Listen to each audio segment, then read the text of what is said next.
আছে। তো আমরা আজকে বিশেষ করে পিতা পুত্র পবিত্র আত্মা নামে যে বাক্য আসছি, সেই বাক্য দ্বারা আমরা আজকের অনেক জিনিস কিন্তু জানতে পারবো যে পবিত্র বচন দ্বারা প্রভুর বচন কি বলছে। হালেলুয়া। জিরিমিয় তার 17 অধ্যায় তার 9 পদে প্রভুর বচন বলছে, অনন্ত কারণ সর্বপক্ষে সঞ্চয় তাহার রোগ প্রতীত কার্য কে তাহার জানিতে পারে। একটা জিনিস কি বলছে কি, যে অনন্ত কারণ সর্বপক্ষে সঞ্চয় তাহার রোগ পতিত কার্য কে তাহা জানিতে পারে। রোগ, এখানে রোগের বিষয় বলছে। একটা জিনিস ভাববে, একটা রোগ এমন বলতে কি বলা যায় যে শয়তান বিভিন্ন দিক দিয়ে রোগ দেয়, বিভিন্ন মানে চিন্তা দেয়। তো তেমনি সেটা একটা রোগ। তো তেমনি বলতে কি, নিজেও বলতে কি, যখন তুমি ধরো প্রার্থনাতে আসতে পারছো না, সেটাকে নিজেকে শয়তান কি করে, ঠকায়। বলতে কি একটা শয়তানের ওয়ার্ড, মানে ওয়ার্ড থেকে আসে, কিন্তু ঈশ্বরের ওয়ার্ড থেকে আসে না। আমরা যেন প্রার্থনা করতে আসতে যেন না ভুলি, পিতার বাক্যতে আসতে যেন না ভুলি। তো শয়তান বিভিন্ন দিক দিয়ে কিন্তু অ্যাটাক করে। তো তেমনি আজকের আমরা বচন দ্বারা জানতে পারছি এটা একটা রোগ। তো তেমনি বলতে কি, যে এটা একটা বলতে কি শয়তান অ্যাটাক করে। তো তেমনি বলতে যে আজকের প্রভুর বচন দ্বারা আমরা জানতে পারছি। তো তেমনি এইটা একটা বলতে কি, যে অনেক সময় দেখবে যে আমরা যে টাইমটা, যে প্রার্থনা যে টাইমটা, সে টাইমটা ওভার হয়ে যায়। তো তেমনি বলতে না, এই তো ব্যাস ওভার হয়ে গেছে, মানে আর প্রার্থনা করবে না, বাস ভালো হয়েছে। শয়তানটি দূর হ, আমার জন্য বহুত বড় টাইম আছে, বহুত লংজিভিটি আছে। আমার সর্বদাই আমার পিতা বলতে কি আমার জন্য বড় কিছু ভেবে রেখেছে, আমার দীর্ঘ যায় সর্বদা দীর্ঘ পরমায়ুতে পিতা কি আমাদেরকে কি করেছে, আশীর্বাদে পরিণত করছে। ও কি করবে, ও তো সবসময় চায় যাতে না প্রার্থনা করে। ও তো ভয় দেখায়, ভয়তেই দূর হয়ে ঈশ্বর নামেতে। তুমি যখন ডিক্লেয়ার করো যে আমার শরীর থেকে কুচিন্তা দূর হ, সুচিন্তা আমার কি অধিকার। হালেলুয়া, প্রভু স্তুতি হোক। নেক্সট বাক্যতে যাব। তো নেক্সট বাক্য যে আমরা এই মুহূর্তে বিশেষ করে যিশায়া তার 1 অধ্যায় প্রভুর বচন তার 3 থেকে 4 পদ পর্যন্ত।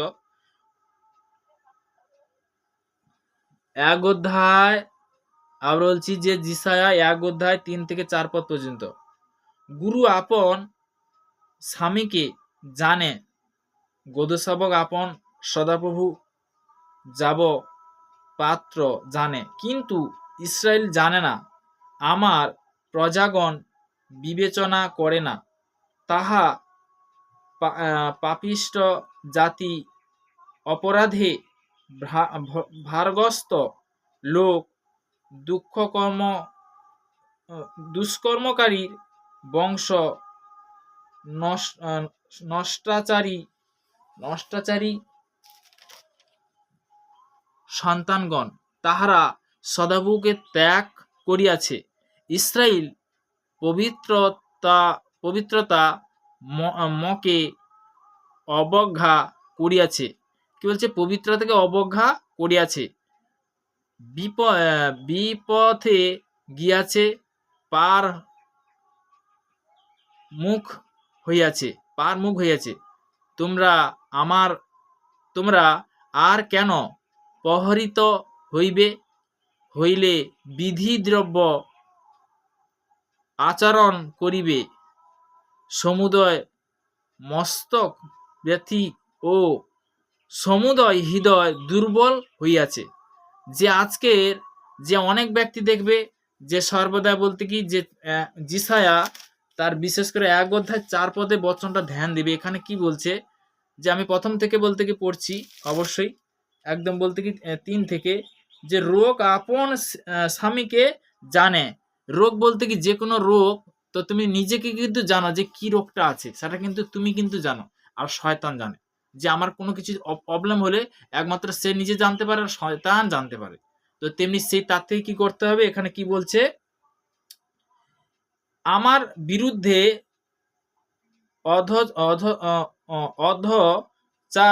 অধচারকারী আছে।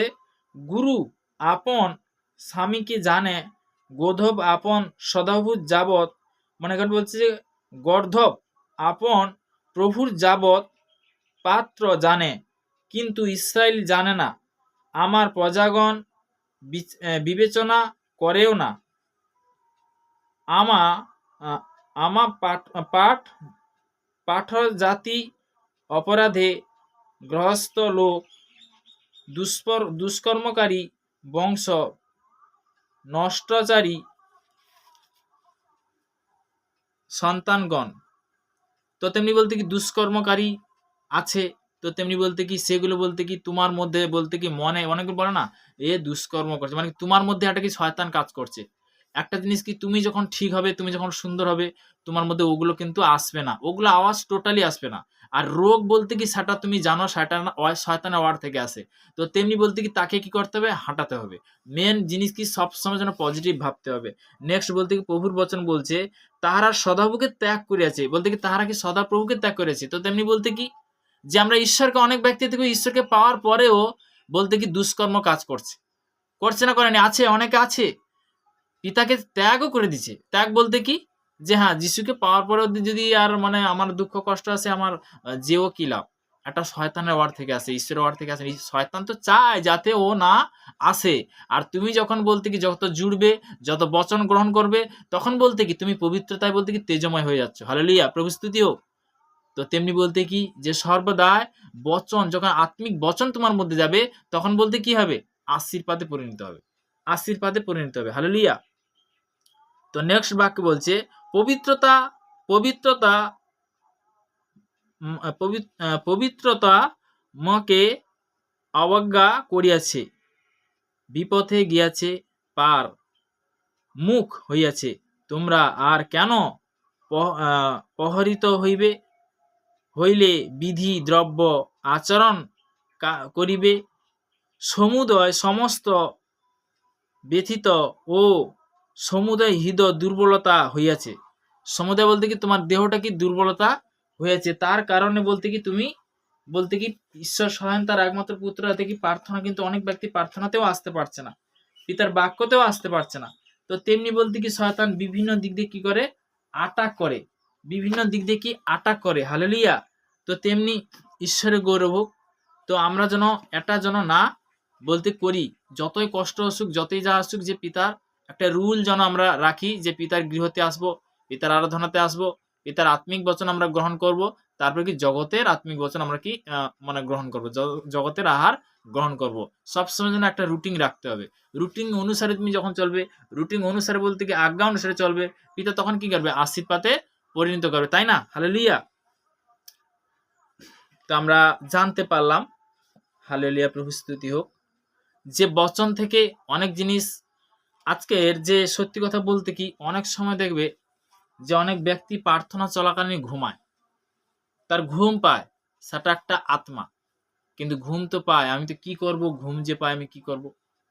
ঘুম পাচ্ছে, পাক, যে স্থানে বসে আছো ওই স্থানেই বসে থাকো, ওই স্থানে পিতাকে ডাকো, যে পিতা যদি আমি একটা যে কোনো মা, যে কোনো বাবা, একটা জিনিস কি যেমন বলতে কি তার যদি কোনো সন্তান ভুল করে, তার মা বাবার কাছে যদি নত হয়, তার মা বাবার কাছে যদি মানে কি যে পিতার বাক্যে জানা স্বর্গ পিতার সিংহাসন পৃথিবীর পাদবী, তার চরণতলে আমি আসছি, তাই তো?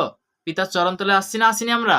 তো পিতার চরণতলে এসে যদি আমরা বলতে কি যে পিতা আমাকে এটা দিতে হবে, তোমাকে আমাকে সুস্থ করতে হবে, তোমাকে অমুকটা দিতে হবে, তুমি যতক্ষণ না দিচ্ছ পিতা আমি এই স্থানে পড়ে থাকবো, দেখি তুমি কতক্ষণ দাও না। তো তেমনি তুমি যদি জেদ ধরো ঈশ্বরের কাছে, জেদ ধরো পিতা পরমেশ্বরের কাছে, তো তেমনি বলতে পিতা না দিয়ে থাকতে পারবে? শুনতে পারছি সবাই? হ্যালো, হ্যাঁ শুনতে পাচ্ছ না পাওনি? হ্যাঁ। তো তেমনি বলতে কি জেদ, তো তেমনি বলতে কি কার কাছে, পিতা পরমেশ্বরের কাছে। কিন্তু পিতাকে ভালোবাসতে হবে। তাহলে এত লোকের বড় বড় মিরাকেল হচ্ছে, আমাদের হচ্ছে না কেন? অনেকে প্রশ্ন করে যে আমি পিতার কাছে আসছি, কিন্তু পিতার কাছে প্রার্থনা করছি, দেখা যায় তারপরেও কিন্তু আমার প্রার্থনা সেরকম হচ্ছে না, তাহলে কিছু একটা ভুল হচ্ছে। তো তেমনি বলতে কি যে সর্বদা একটা জিনিস কি যে দুঃখ না দুঃখ আমার কর্তব্য বলতে কি সকাল দুপুর রাত্রি ৩ টাইম পিতা পরমেশ্বরের কাছে আসা, পিতার আরাধনাতে আসা, পিতার বাক্যতে জুড়া। যত বাক্যতে জুড়বে, পিতার বচনে জুড়বে, তত পিতা কি আশীর্বাদে পরিণত করবে। হালেলুয়া। তো তেমনি বলতে কি যে কার কাছে আমরা জ্ঞান বুদ্ধি চাইবো, সবসময় যেন আমি একটাই বাক্য আমার হৃদয়ের মধ্যে গেঁথে গেছে, সেই জাকবের ১-৫। হালেলুয়া। হৃদয়ের মধ্যে গেঁথে গেছে, তো তেমনি বলতে কি বাক্যকে হৃদয়ের মধ্যে গাঁথতে হবে, যে পিতা তুমি বাক্য দ্বারা কথা বলো, বচন দ্বারা কথা বলো। আমি কোন বাক্যতে গেলে আমি সঠিক শিক্ষা পাবো, কোন বাক্যতে গেলে আমি সঠিক রাস্তা দেখতে পাবো, তুমি সেই লোকেশন দেখো, তুমি সেই সর্বদাই সেই পথ দেখো। লোকেশন বলতে কি সত্যি কথা বলতে কি যে লোকেশন সম্বন্ধে আমরা সবাই জানি, আজকের অ্যান্ড্রয়েড সেরেছে বলতে কি যে মানুষ সত্যি কথা বলতে কি আগে কি ছিল, আগে কি ছিল, সবাই কিন্তু জানতো না। এখন বলতে অ্যান্ড্রয়েড সবার কাছে, তুমি যে কোথায় আছো সেটা পর্যন্ত সে দেখে নিচ্ছে। হ্যালো, লোকেশনটা হলো এইটা, তুমি যে কোথায় আছো সেটা পর্যন্ত সে দেখে নিচ্ছে। তো তেমনি বলতে কি যে পরমেশ্বর পিতা কি সব থেকে বড় লোকেশন, পরমেশ্বর পিতা কি সর্বদা সঠিক রাস্তা, তিনি কি সব থেকে পথ। তো তেমনি বলতে কি যোহন লিখিত সুসমাচার তার 14 অধ্যায় 6 পদে প্রভুর বচন কি বলছে, পরিষ্কার হয়ে লেখা আছে, যিশু তাদের গেল আমি পদ ও সত্য জীবন, আমার দিয়া না আসলে কেউ পিতার নিকটে আসে না। তো আমাদের লোকেশন কে আছে, সে যিশু আছে, তো পিতা পরমেশ্বর আছে। তো তেমনি বলতে তার একমাত্র পুত্রকে যখন আমরা হৃদয়ের মধ্যে গাঁথবো, তো তেমনি বলতে তুমি সেই পথ দেখো, আমি কোথায় গেলে সেই সঠিক পথ দেখতে পাবো। হালেলুয়া, প্রভু স্থিত হোক। আমরা সর্বদাই যে ঈশ্বরের কাছে আনলিমিটেড আশীর্বাদ চাই। আজকে বলতে আনলিমিটেড বলতে কি, মোবাইল মধ্যে কি আনলিমিটেড বলতে কি, যখন রিচার্জ করে তো তখন বলতে কি আনলিমিটেড আশীর্বাদ আসে না আসেনি, হ্যাঁ, আনলিমিটেড ফোন হয় না হয়নি। তো তেমনি বলতে কি যদি আমি পিতার কাছে যে পিতা আনলিমিটেড আশীর্বাদ চাই, তা আনলিমিটেড আশীর্বাদ অবশ্যই কিন্তু তোমার জীবনে ঘটবে। হালেলুয়া। আনলিমিটেড বলতে কি অগুন্তি অগুন্তি আশীর্বাদ চাই। তো তেমনি বলতে কি অনেকে হয়তো বয়স্কর ব্যক্তি আছে, তারা হয়তো বুঝতে পারেনি যে আনলিমিটেড সম্বন্ধে। যারা বলতে কি যুবকেরা শুনছে তারা অবশ্যই বুঝতে পারছে যে আনলিমিটেড যে সর্বদা বলতে আশীর্বাদ বলতে কি সর্বদা মানে অপুরাণ। তো তেমনি বলতে কি অগুন্তি। হালেলুয়া, প্রস্তুতি হোক। 2025 সাল আছে, তো তেমনি 2025 সালে পিতাকে সর্বদা আমরা যে সর্বদা যে একত্রিত হতে পেরেছি, আমি এই মুহূর্তে প্রার্থনাতে যাব যে সর্বশক্তিমান ঈশ্বর পিতার কাছে। তো তেমনি আমরা যে একত্রিত হয়েছি, আমরা প্রভুর কাছে নত হব, সবাইকে মন স্থির করব। সর্বশক্তিমান ঈশ্বর পিতা, তোমার মহানামে ধন্যবাদ করি পিতা, আজকের বিশেষ করে তোমার চরণ তলে যে তুমি নিয়ে এসেছো, তোমাকে অসংখ্য ধন্যবাদ করি পিতা। আজকে যে নতুন বার্তা নতুন শিক্ষা দিচ্ছ, তোমাকে অসংখ্য ধন্যবাদ করি পিতা। পবিত্র আত্মার মধ্যে পিতা গো আজকে যে নতুন নতুন বার্তা তুমি শিখাচ্ছ, তোমাকে অসংখ্য ধন্যবাদ করি পিতা। সেইভাবে পিতা গো আনলিমিটেড আশীর্বাদ যেমন আমাদের উপরে করেছে পিতা গো, প্রত্যেকটা যে ইউটিউব ফেসবুকের মধ্যে যারা অনলাইনের মধ্যে জুড়ছে তাদেরকে তুমি আনলিমিটেড তুমি আশীর্বাদ করে দিচ্ছ নামতে, তাদেরকে অফুরান আশীর্বাদ করো, অগন্তি আশীর্বাদ করো পিতা। তোমার বাক্য বলেছে পিতা গো মথিলিখিত সুসমাচার 7:7 বলে যাচ্ছে করে দেবে, অনশন করে পাইবে, দ্বারা আঘাত করো তোমার জন্য খুলে দেবে। আমেন আমেন, হালেলুয়া, প্রভু স্তুতি হোক। তো তেমনি বলতে কি আমরা যখন ঈশ্বরের কাছে আসি, পিতা পরমেশ্বরের কাছে আসি, পিতা কি করে আশীর্বাদে পরিণত করে। আমরা সত্যি কথা বলতে কি যখন প্রার্থনাতে আসি তখন বলতে কি সম্পূর্ণ বিষয়টা বলতে কি যে আমি নিজের জ্ঞানে নয়, পিতার জ্ঞানে আমি যখন পিতাকে সমর্পণ করে দেবো, পিতার বলতে কি আজ্ঞা অনুসারে চলবো, তখন পিতা কি আমাকে চালাবে। হালেলুয়া, প্রভু স্তুতি হোক। ঈশ্বরের সন্তান, তো তেমনি বলতে কি যে আমরা যখন প্রভুর বচন দ্বারা যখন চলবো, প্রভুর বাক্য দ্বারা যখন চলবো, পিতা আমাদের কি করবে, আশীর্বাদে পরিণত করবে, তাই না? তো আজকের বলতে কি যে আমরা শিখলাম যে আনলিমিটেড আশীর্বাদ, তো তেমনি সঠিক লোকেশন তুমি দেখাও। হালেলুয়া, তাহলে নতুন নতুন ভাবে আমরা শিখতে পারছি না পারিনি? যে সকল সন্তানরা যারা শুনছে অনলাইনের মধ্যে আরো নতুন নতুন শিখবে। তো তেমনি বলতে হালেলুয়া, প্রভু স্তুতি হোক। তো তেমনি বলতে কি যে কোনো খেলোয়াড় একটা জিনিস ভাববে, খেলোয়াড় বলতে কি যখন ময়দানে নামে সে কি জিতার জন্য নামে, নামেনি, উদ্দেশ্যটা নেয় কি জিতার জন্য। তো তেমনি জিত আমার অধিকার, হার আমি ক্যান্সেল করি, এইভাবে অঙ্গীকার করতে থাকবে। জিত আমার অধিকার, হার আমি ক্যান্সেল করি। আমি প্রভাতে বিশেষ করে পিতা অ্যাডভান্স তোমার চরণ তলে আসবো। পিতা তোমার কাছে আমি কথা দিচ্ছি পিতা, তুমি আমাকে নিয়ে আসবে, তোমাকে সমস্ত ভার আমি তোমার চরণে সমর্পণ করলাম। আমার মুখ থেকে যেমন বার হচ্ছে পিতা তেমনি পিতা সেই সেম তুমি তো করবে। তোমার বাক্যে বলেছো যে যাচ্ছা করতে যাবে অনশন করো পাইবে, দ্বারা আঘাত করো তোমার জন্য কি খুলে যাবে। তুমি তো বলেছো বচন দ্বারা, মতির কিন্তু সুসমাচার 7:7 পরিষ্কার বলা আছে, লেখা আছে। তো তেমনি বলতে বচন বলছে, আমি নয়। তো তেমনি বলতে কি ঈশ্বরের কাছে আমরা যখন আসি, ঈশ্বর আমাদের কি করে, আশীর্বাদে পরিণত করে। আমরা প্রত্যেকজন আজকের বলতে কি আত্মিক বচন দ্বারা আমরা জানতে পারছি। তো তেমনি বলতে কি যে সর্বদাই যে অনেক জিনিস যে আমরা জানি না আজকের কিন্তু শিখতেও পারছি ও জানতে পারছি। তো তেমনি পিতা আমাদেরকে কি শিখাচ্ছে। তো তেমনি হিতোপদেশ তার 9 অধ্যায় তার 1 থেকে 2 পদ পর্যন্ত, প্রজ্ঞা আপন গৃহে নির্মাণ করিয়াছে। শুনতে পাচ্ছ, হিত উপদেশ, আবার বলছি ঠিক আছে যারা বুঝতে পারছো না, হিত উপদেশ 9 অধ্যায় 1 পদ থেকে 2 পদ পর্যন্ত। ঠিক আছে, লিখে নাও, তুলে নিতে পারো। যারা অনলাইনের মধ্যে দেখছো তারা অবশ্যই তুলে নিতে পারো, যারা বিশেষ করে অনলাইনের মধ্যে রয়েছে তাদেরকে বলছি হিত উপদেশ 9 অধ্যায় 1 পদ থেকে 2 পদ পর্যন্ত। আমি বাক্যটা শেয়ার করছি। প্রজ্ঞা আপন গৃহে নির্মাণ করিয়াছে, সে তাহার সমস্ত খুদিয়াছে, সে আপন পশ্চদিগকে মারিয়াছে, দ্রাক্ষা রস নিয়ত হইয়াছে, দ্রাক্ষা বলছে কি দ্রাক্ষা রস মিশ্রিত করিয়াছে, সে আপন মেজও সাজাইয়াছে।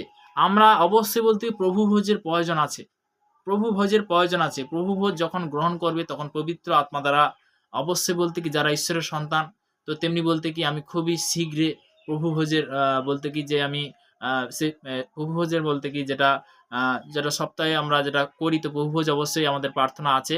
তো তেমনি প্রভু ভোজ অবশ্যই প্রত্যেক জনের প্রয়োজন। তো তেমনি বলতে কি যে যে একটা জিনিস আমরা যেটা জানি না সেটার বিষয় বলতে কি আমি প্রভু ভোজ বিষয়ে সে বাক্যটাও শেয়ার করব অবশ্যই। তো তেমনি বলতে কি যে সর্বদাই পবিত্র আত্মা কখন আসে, আমরা অনেকে কিন্তু এরকম প্রশ্ন করে। তো তেমনি বলতে কি যারা নতুন বা যারা পুরানো বিশেষ করে শেয়ার করে দিতে পারো, তো প্রভু ভোজ যেন আমি স্পেশাল ভাবে আমি বলবো। হালেলুয়া, প্রভু স্তুতি হোক। তো তেমনি বলতে কি পবিত্র আত্মা দ্বারা কখন চলবে, সঠিকভাবে তুমি যখন চলবে। হালেলুয়া, প্রভু স্তুতি হোক। তো তেমনি আমরা অবশ্যই দ্রাক্ষারস বিষয় বা প্রভু ভোজের বিষয় অনেকে জানে না, তো অবশ্যই আমি শেয়ার করব। তো প্রভু স্তুতি হোক। তো হিত উপদেশ তার আমি অনেক আগে বাক্যটা শেয়ার করেছিলাম। হিত উপদেশ তার 2 অধ্যায় 1 পদে ওখানে প্রভুর বচন বলছে, বৎস তুমি যদি আমার কথা সকল গ্রহণ করো, যদি আমার আজ্ঞা সকল তোমার কাছে সঞ্চয় করো। তুমি যদি সঞ্চয় করো, আমি যে বলছি সেই আজ্ঞাটা তুমি সঞ্চয় করো, গ্রহণ যদি করো, অবশ্যই বলতে কি তার প্রতিফল পাবে, অবশ্যই প্রতিফল পাবে। সে প্রতিফল কেউ আটকাতে পারবে না। একটা একটা বাক্যর মধ্যে বলতে কি বহুত শিক্ষা আছে, বহুত শিক্ষা আছে। তো এখানে কি বলছে যে বৎস তুমি যদি আমার কথা সকল গ্রহণ করো, যে আমি বলছি নয়, পিতা পরমেশ্বর বচন দ্বারা বলছে, বাক্য দ্বারা বলছে। সে বাক্যগুলো কি করতে হবে, রিডিং করতে হবে, প্র্যাকটিক্যাল করতে হবে, বারবার মুখে অঙ্গীকার করতে হবে। তো এখানে কি বলছে, যদি আমার আজ্ঞা সকল তোমার কাছে সঞ্চয় করো, তুমি যদি সঞ্চয় করো, অবশ্যই বলতে কি তোমার দ্বারা কি হবে, বড় বড় মিরাকেল হবে। হালেলুয়া। পিতার বাক্য দ্বারা বলতে কি যিশায়া তার বিশেষ করে আমরা বলতে 45 অধ্যায় মানে 2 থেকে 3 পদ কি বলেছিল ওখানে প্রভুর বচন, একটা একটা বাক্য মধ্যে জানতে হবে যে আমি তোমার অগ্রে অগ্রে গমন করিয়া উঁচু উঁচু স্থান সমান করিব, পিতলের কবাট ভগ্ন করব, লুহে হুড়কা কাটে ফেলিব, আর আমি সমস্ত কি ধন সঞ্চয় বলতে কি করব, তোমার নিকট আনিয়ে দেবো। কখন আনবে, সদাবু তোমাকে কখন আনবে, যখন বলতে কি তার আজ্ঞা পালন করে, লুহা পর্যন্ত ভেঙে যায়। হালেলুয়া। বাক্যর মধ্যে বহুত শক্তি আছে। তো তেমনি বলতে কি যে সর্বদা পিতা পুত্র পবিত্র আত্মার নামে আমেন। তো তেমনি যে সর্বদা আমরা যখন বচনে জুড়ি, সত্যি বলতে কি যে আমরা যখন আত্মার ভেসে যখন জগাই, তখন বলতে কি আত্মার ভেসে শেখায়। আজকের দিনটা বলতে কি যে খুবই সুন্দর। তো তেমনি সর্বদাই যে সকল সন্তানরা জুড়তে পেরেছে তারাও আশীর্বাদ মানে প্রাপ্ত হয়ে যাচ্ছে। আশীর্বাদের বাক্য যে অলরেডি শুনে সে আশীর্বাদে পরিণত হয়ে যায়। কখন হয়, যখন সে প্রত্যেকদিন রোজ একটা রুটিন রাখবে যে হ্যাঁ আমি বাক্যটা শুনবো, আমি বাক্যটা গ্রহণ করব, অবশ্যই বলতে কি সেটাকে আশীর্বাদে পরিণত হয়ে যায়। হালেলুয়া, প্রভু স্তুতি হোক। তো তেমনি বলতে কি যে আমরা রোজ প্রত্যেকদিন বিশেষ করে 5টা থেকে 6টা পর্যন্ত আশীর্বাদের বাক্য, আশীর্বাদের বচন আমরা রাখি। তো টাইমও খুব সুন্দর, প্রভু স্তুতি হোক। তো তেমনি যে সর্বদাই যে আজকে যে পিতা এতটাই দিল বচন দ্বারা, বাক্য দ্বারা পিতা শিখালো, পিতাকে অসংখ্য ধন্যবাদ করি। পিতা আরো নতুন ভাবে শিখাবে। তো সর্বদা আমরা প্রভুর বচন দ্বারা দেব। তো লাস্ট প্রার্থনাতে যাব। তো সর্বদা আমরা হাঁটু কাঁপিতে হবে ঈশ্বরের কাছে। সর্বশক্তিমান ঈশ্বর পিতা তোমার মহানামে ধন্যবাদ করি পিতা, স্বর্গপিতা সিংহাসন পিতার পাদে তোমার চরণতলে নিয়ে আসো, অসংখ্য ধন্যবাদ করি পিতা। যে সকল সন্তানরা ইউটিউবের মধ্যে, ফেসবুকের মধ্যে যারা দেখছে তাদেরকে তুমি আশীর্বাদ করো পিতা, এই হাত তোমার বারকাত বলা চাঙ্গা বলা আশীর্বাদ করবে। যে সকল সন্তান অনলাইনের মধ্যে যারা জুড়তে পেরেছে, যারা অনলাইনের মধ্যে জুড়তে পারেনি পিতা, তাদের জন্য প্রার্থনা করছি, তাদেরকে তুমি হাঁটু কাঁপিতে করো, তাদেরকে তুমি সুরক্ষিত রাখো। আজকের দিনটা দেখার জন্য অসংখ্য ধন্যবাদ করি। তোমার মহানামে প্রশংসা করি পিতা, সর্বদাই যে বিভিন্নভাবে আজকে তুমি যে শিখালে, বিভিন্ন বার্তা শিখালে, নতুন নতুন বার্তা তুমি শিখালে পিতা, নতুন নতুন বাক্য তুমি শিখালে, নতুন নতুন ভাবে আরো নতুন নতুন ভাবে তুমি শিখাবে। আমার বিশ্বাস পিতা, সর্বদা তোমার বাক্য বলেছে যাচ্ছে অনুসরণ করবে, দ্বারা আঘাত করো তোমার জন্য খুলে দেবে পিতা। সর্বদাই আজকের যে আমরা পবিত্র বচন থেকে তুমি যে কথা বললে পিতা, এইভাবে পিতা যে সকল সন্তানেরা তারা যে বিশেষ করে যে ধন্য যারা আত্মাদের দিনের কারণ স্বর্গ রাজ্যে, তাদের তুমি বাক্য দ্বারা বলেছে পিতা। আমার বিশ্বাস পিতা, আজকের পর থেকে আত্মার ভেসে তুমি চালাবে, আত্মার ভেসে তুমি কন্ট্রোল করবে, তুমি সঠিক পথ দেখাবে, সঠিক রাস্তা দেখাবে। আজকে পজিটিভ তুমি দেখাবে, নেগেটিভ আমি ক্যান্সেল করে দিচ্ছি নামেতে পিতা। আজকের বিশেষ করে যে ভারতবর্ষের জন্য আমি প্রার্থনা করছি, বিশেষ করে যারা একাত্তর ভাই বোন তাদের সবার জন্য প্রার্থনা করছি, প্রত্যেক জনের জন্য প্রার্থনা করছি, তাদেরকে আরো আশীর্বাদ করো। তারা যে সুন্দর শিক্ষা দিচ্ছে পিতাকে তোমাকে অসংখ্য ধন্যবাদ, তাদেরকে আরো পজিটিভের শিক্ষা জ্ঞান বুদ্ধি দাও পিতা। তোমার বাক্য দ্বারা আজকের এই মুহূর্তে এই প্রার্থনা দেওয়ার জন্য অসংখ্য ধন্যবাদ করি পিতা। এই প্রার্থনা মিষ্টি প্রেমের মহান যিশু নাসরির নাম থেকে চাইলাম, amen amen amen amen. Hallelujah. সবাইকে জয় যিশু। ঈশ্বর সবাইকে ভালো রাখুক। ঈশ্বরের গৌরব হোক।